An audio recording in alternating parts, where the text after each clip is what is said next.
Iran America युद्ध के बीच जो सबसे चौंकाने वाली और हैरान करने वाली खबर आई वो ओपेक को लेकर आई, क्योंकि यूएई ने बाहर का रास्ता अपना लिया है।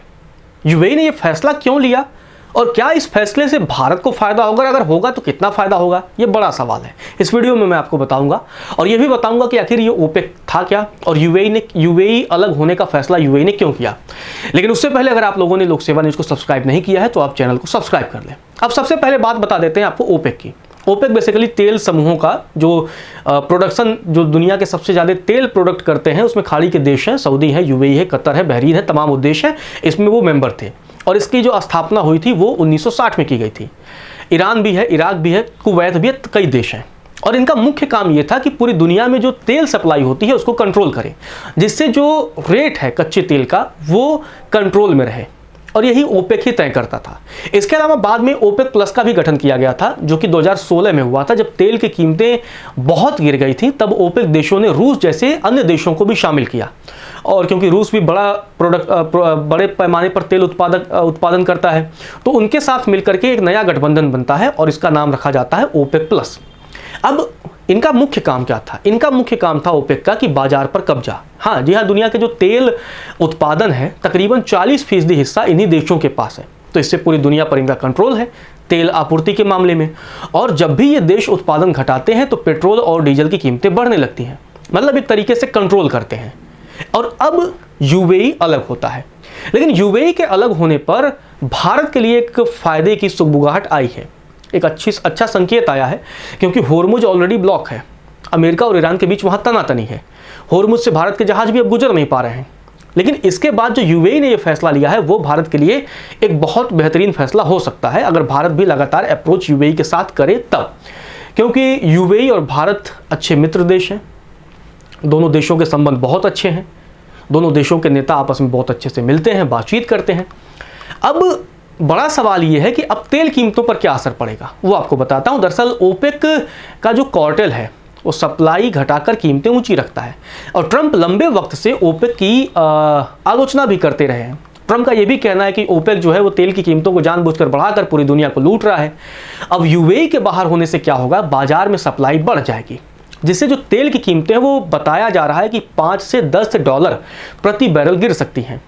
और ये अगर होता है तो इसका इम्पैक्ट भारत को मिलेगा। अब भारत को फायदा क्या होगा वो समझिए। भारत सालाना मतलब पर ईयर तकरीबन 140 अरब डॉलर का तेल खरीदता है, और तेल की कीमत में अगर आप समझेंगे 1 डॉलर की भी अगर कीमत कम होती है तो जो भारत का आयात बिल होता है वो 10,000 करोड़ कम हो जाता है। अब यूएई ने जो कदम लिया है, क्योंकि 5 से 10 डॉलर के बीच कम होने की संभावना है, तो भारत के आयात बिल में 50,000 करोड़ रुपए से लेकर के 1 लाख करोड़ रुपए तक की कमी हो सकती है, यानी ये बच जाएगा और इससे तेल सस्ता हो सकता है। अब तेल कंपनियों को लाभ की भी बड़ी सवाल उठता है कि क्या तेल कंपनियों को लाभ मिलेगा, क्योंकि जब रिफाइनरियों को कच्चा तेल सस्ता मिलेगा तो क्या सरकार व तेल कंपनियां लोगों को सस्ता देंगी? तो हाँ, तेल कंपनियों के पास कीमतों में कटौती करने की गुंजाइश बढ़ जाएगी, और ऐसी संभावना है कि ऐसे सिचुएशन में डीजल और पेट्रोल के दाम भी शायद कम हो जाए। अब यहाँ एक और बड़ा सवाल ये आता है कि क्या यूएई डिस्काउंट देगा, क्योंकि यूएई के साथ रिश्ते तो अच्छे हैं, लेकिन क्या यूएई अपना प्रॉफिट कमाएगा या डिस्काउंट देगा? तो दरअसल ओपेक से बाहर होने के बाद यूएई मर्जी का आप अपने मालिक है, वो अब किसी का गुलाम नहीं है। पहले क्या था, ओपेक सब मिलकर तय करते थे, किसी एक का डिसीजन नहीं होता था, एक पूरी टीम थी, लेकिन अब इंडिपेंडेंट प्लेयर बन चुका है। और वो भारत के साथ, क्योंकि रणनीतिक साझेदारी उसकी बहुत अच्छी है, और वो भारत के साथ रिश्तों को और मजबूत करने के लिए डिस्काउंट भी दे सकता है, जैसा कि हमने रूस से सस्ता तेल खरीदा था।